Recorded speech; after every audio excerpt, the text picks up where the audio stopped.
Baik, Assalamualaikum warahmatullahi wabarakatuh. Balik lagi di channel saya. Di sini saya akan meneruskan terkait pembahasan sebelumnya terkait steady flow data analysis. Dan kali ini saya akan berlanjut kepada metode kedua, yaitu unsteady flow data analysis, di mana kita kali ini akan menghitung perubahan aliran dari unsteady flow, di mana seperti kita tahu dalam mekanika fluida terdapat beberapa jenis aliran, yaitu ada steady dan juga unsteady, di mana unsteady sendiri perubahan baik debit, kecepatan aliran dan juga ketinggian air itu mengalami perubahan sesuai waktu tertentu. Jadi diferensial dari debit, tinggi air dan juga kecepatan aliran apabila dibagi dengan waktu itu tidak sama dengan 0. Berbeda dengan steady flow data analysis. Baik, langsung saya di sini saya sudah menyiapkan hackra saya. Saya menggunakan 5.03 dan saya tidak akan mengulangi kembali dari geometri data. Itu bisa teman-teman cek pembahasannya di video saya sebelumnya. Sini langsung saja. Di sini ada beberapa option, yaitu ini untuk steady flow data analysis, ini untuk unsteady quasi flow data analysis, pergerakan terhadap sedimen, dan di sini unsteady flow data. Lalu kita cek. Di sini saya sudah mempunyai beberapa option, sudah buka jendelanya. Di sini ada boundary condition, lalu ada seperti biasa RS, di mana pernyataan dari suatu penampang, ini hulu dan ini hilir.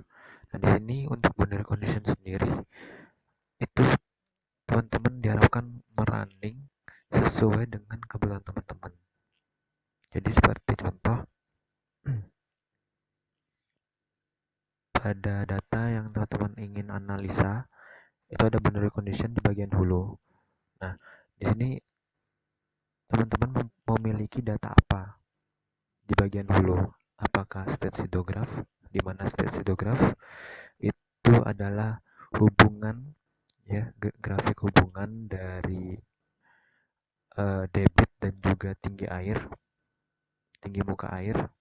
Apabila teman-teman memiliki data tersebut dari suatu instansi, alangkah baiknya teman-teman bagian hulunya memakai ini. Flow hydrograph adalah hidrograf satuan sintetik, ya. Yang seperti kita tahu ada Nakayasu, Gamma 1, ada Limantara, ITB 1, banyak sekali. Ini hubungannya terkait dengan debit dan juga waktu tertentu atau flow hidrograf, seperti itu, ya. Nah, di sini karena saya tidak mempunyai state hidrograf, jadi bagian hulu akan saya pakai, bagian inflow-nya akan saya pakai flow hidrograf sesuai yang saya hitung. Lalu di sini keluar seperti ini tampilan, teman-teman.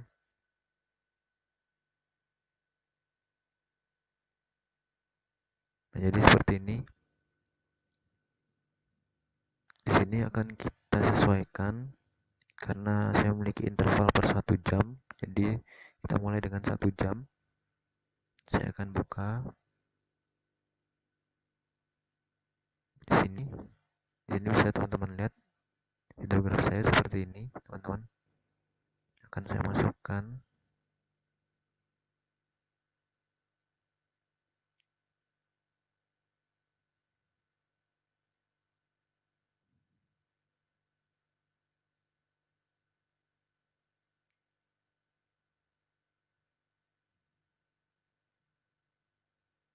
Ya, di sini saya mempunyai 99 jam, ya. Langsung kita copy, langsung kita klik di sini. Lalu kita paste.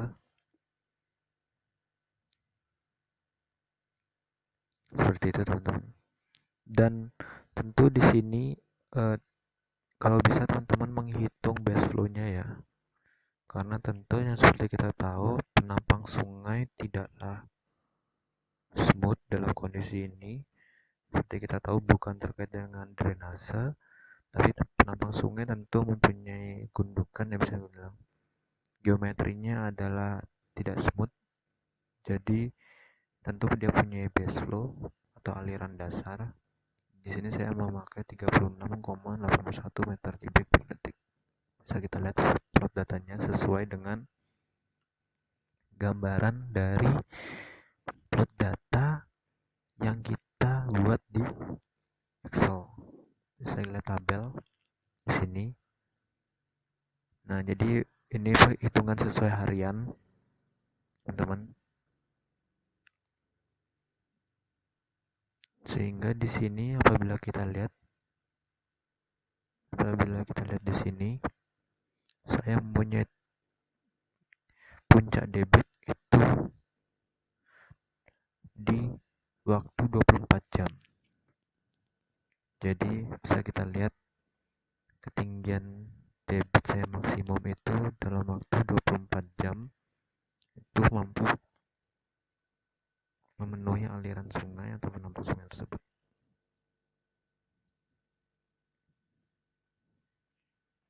Nah, lalu selanjutnya kita oke apabila semuanya sudah.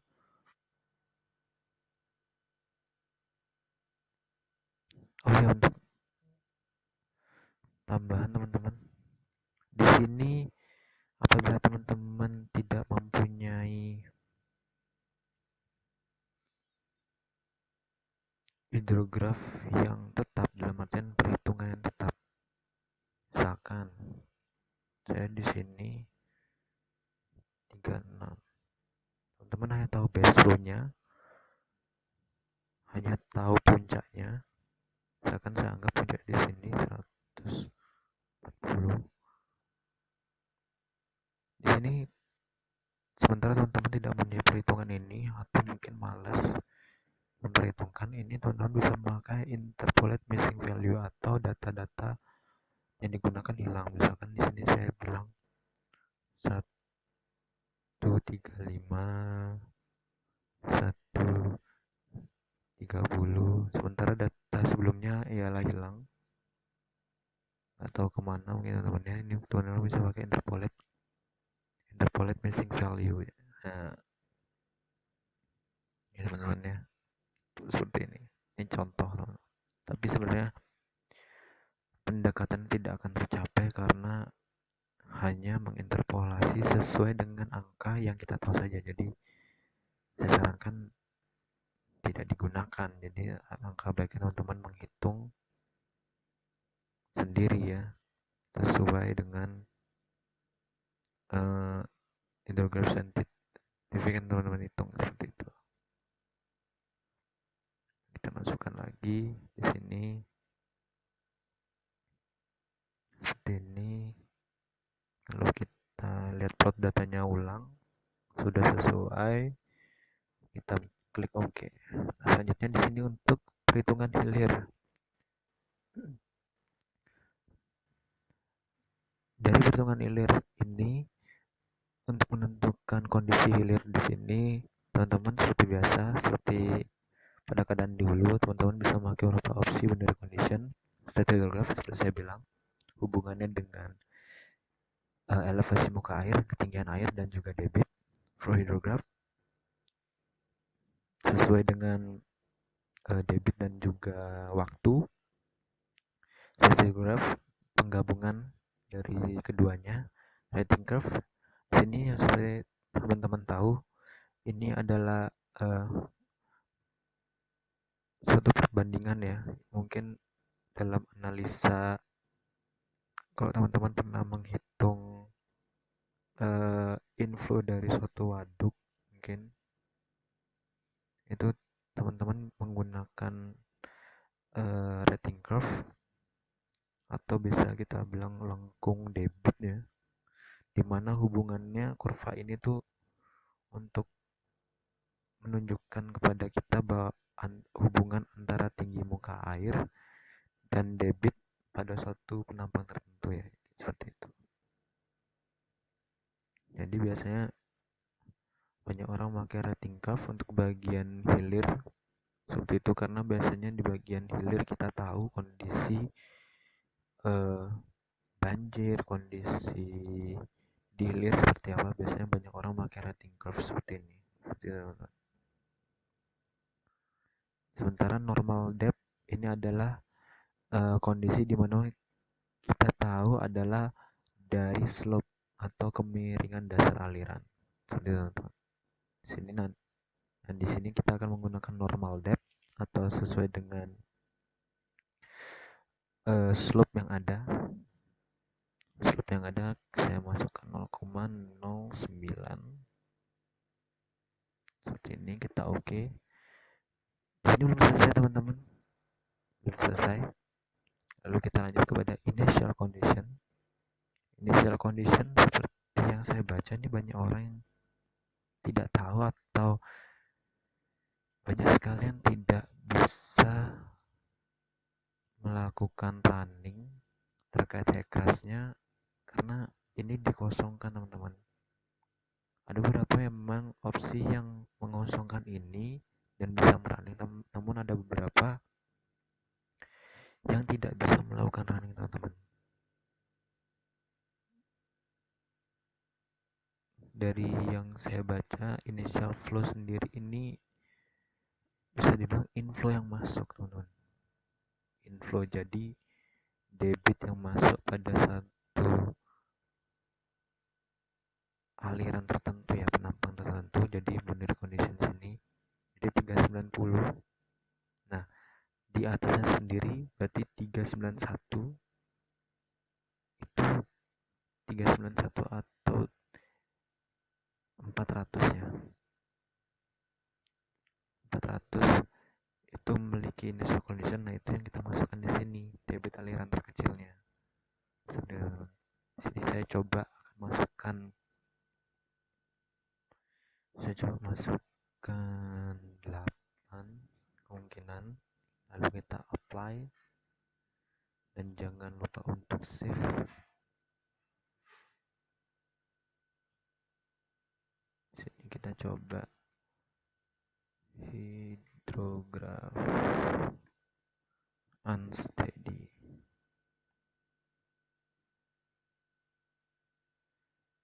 Lalu kita close. Di sini sudah setengah jalan, teman-teman. Lalu kita selanjutnya melakukan running, di mana di sini ini untuk steady, ini untuk unsteady, dan ini untuk sedimen. Bisa teman-teman lihat opsinya. Lalu kita klik di sini.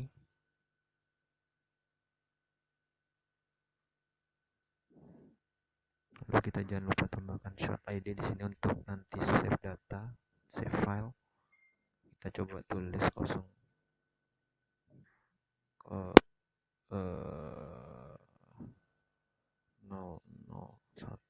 ya, seperti ini. Lalu kita program yang kita masukkan. Apabila tidak menghitung sedimen, tidak usah dicentang, teman-teman. Lalu di sini, di sini teman-teman bisa memilih opsi sendiri. Teman-teman ingin mensimulasikannya berapa lama? Seperti ini, teman. Per 24 jam, 1 hari kah? Atau per 2 hari kah? Itu sesuai, teman-teman. Di sini akan saya gunakan tanggal yang baru. Di sini saya akan simulasikan per 24 jam. Started time-nya lalu berarti 23, dan ini di teman-teman tulis 24.00. Jadi nggak usah menggunakan tanda baca titik atau apa ya. Lalu sini communication level outputnya teman-teman aktifkan, wajib.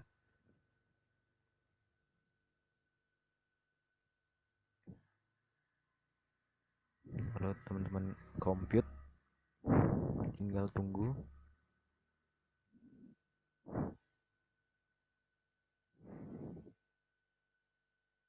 Nah, apabila terjadi seperti ini teman-teman, berarti menandakan terjadi error yang maksimum 24,576.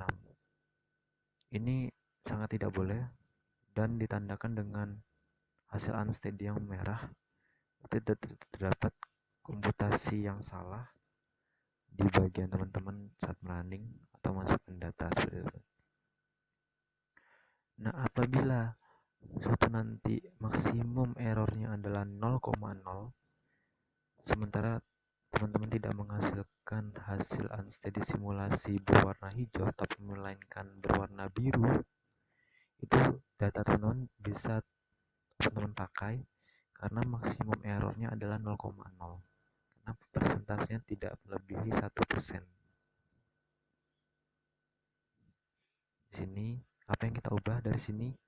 Yang kita ubah adalah flow data di sini, entah flow hidrograph atau normal depth, atau yang seperti saya bilang adalah initial flow yang saya bilang. Nah, ini sangat berpengaruh teman-teman. Ini teman-teman bisa coba lagi. Ini kita akan coba persentasenya, akan kita coba pada angka 13 mungkin. Bisa teman-teman singkirkan. Lalu teman-teman lagi lanjut compute. Nah, seperti itu.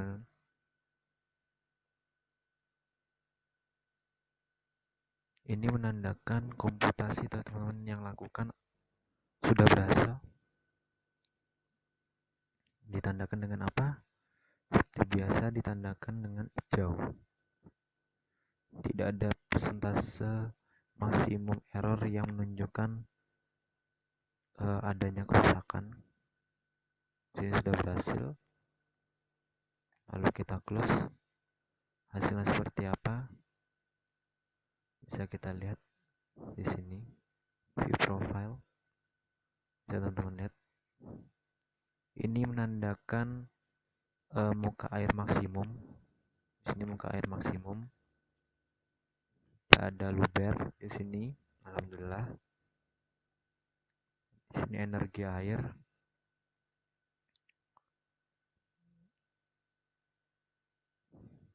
Bagaimana kita mengetahui yang katanya unsteady?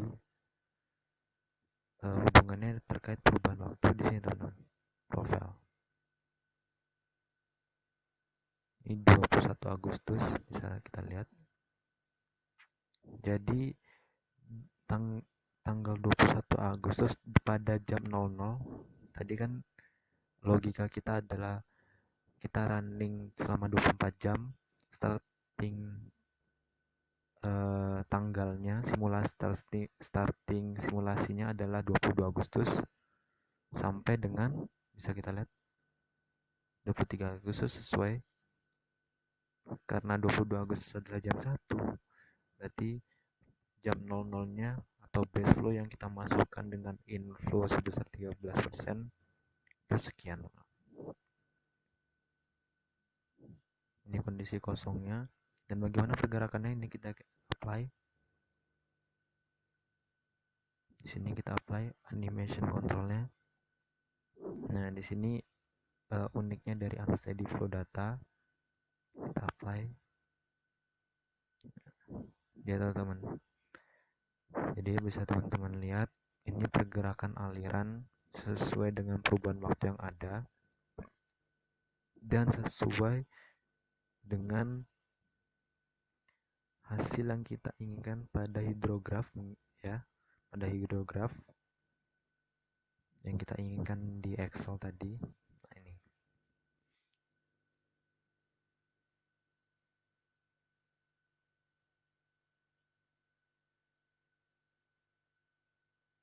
di sini bisa teman-teman lihat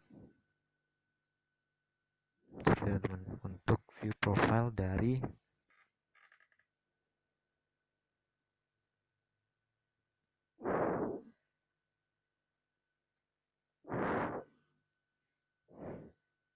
sungai ini. Langsung kita lihat maxnya.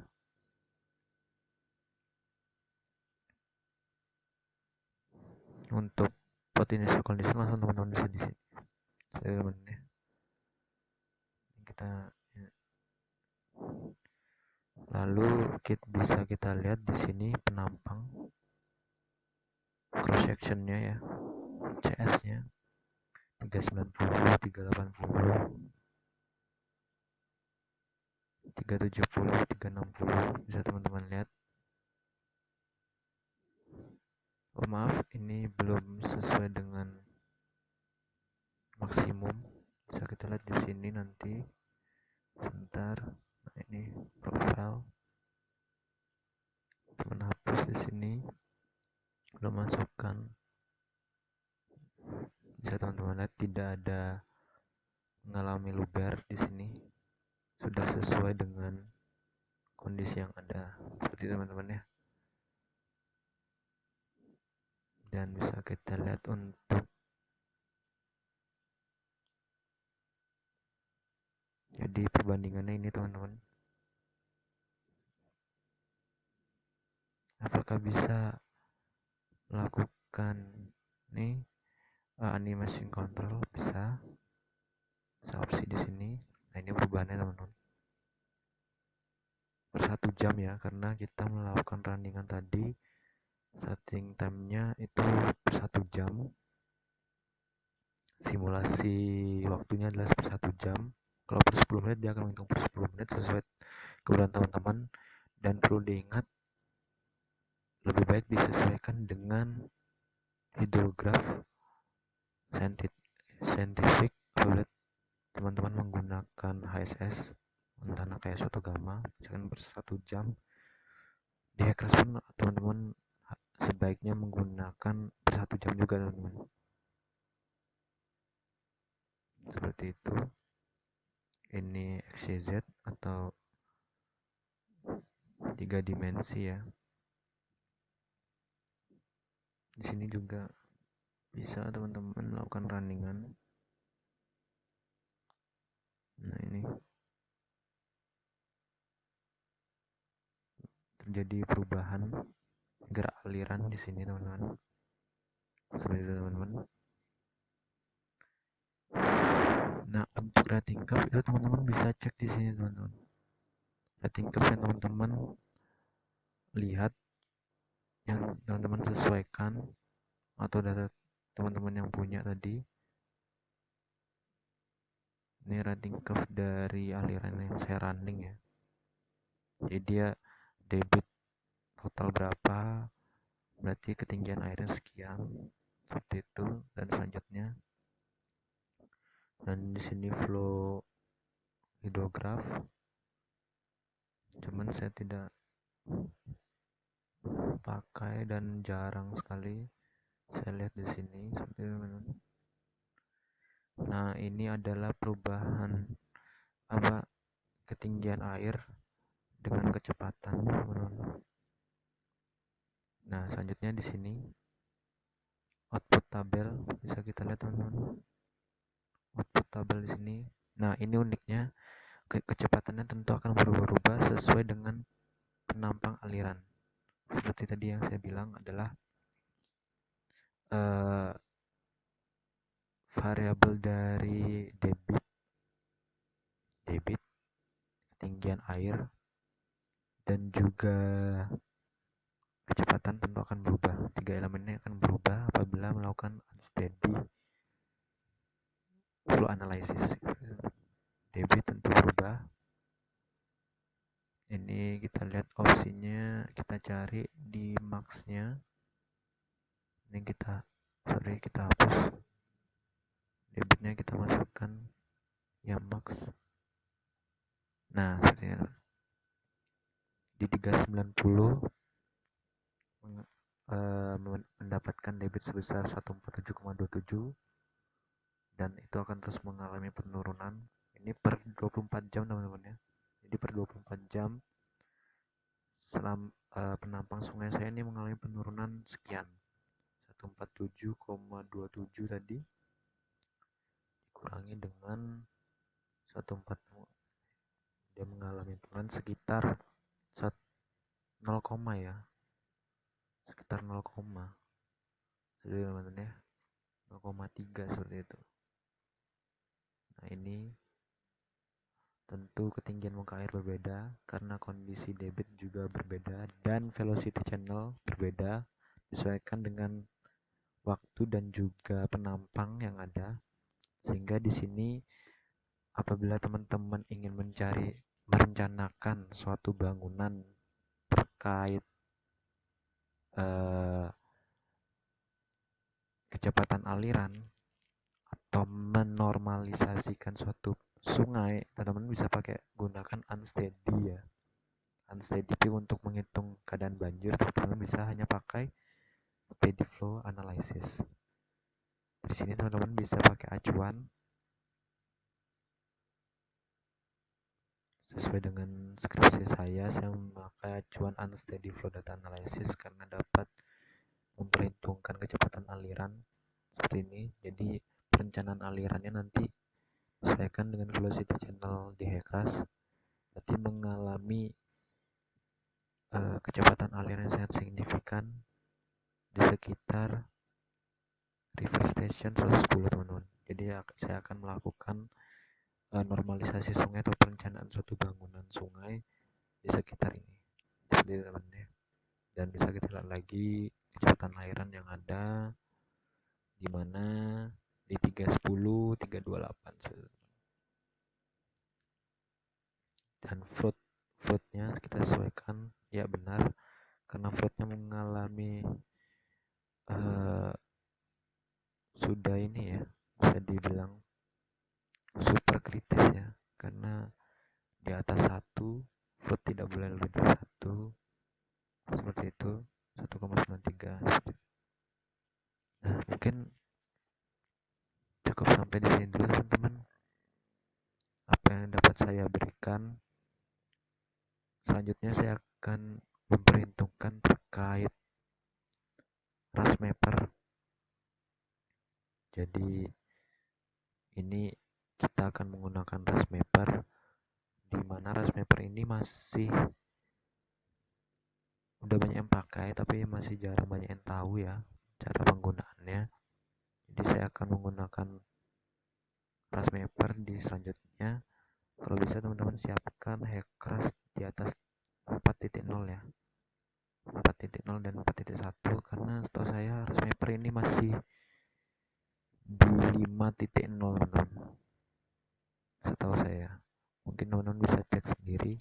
Kita akan menggunakan ras mapper dan di sini nanti akan terjawab apabila di unsteady dan juga steady kita memperhitungkan sesuai yang kita dapatkan, outputnya adalah hasil perhitungan dan angka seperti ini. Kalau di ras mapper adalah gambaran. Nanti kaitannya adalah dengan GIS ya, dengan ArcGIS itu teman-teman. Mungkin kurang lebihnya cukup sampai di sini teman-teman. Mohon maaf apabila ada kesalahan yang saya sampaikan atau tutorial yang kurang jelas, dapat ditanyakan di kolom komentar. Kurang lebih saya mohon maaf. Wassalamualaikum warahmatullahi wabarakatuh. Sampai jumpa lagi di video saya berikutnya. Sampai jumpa.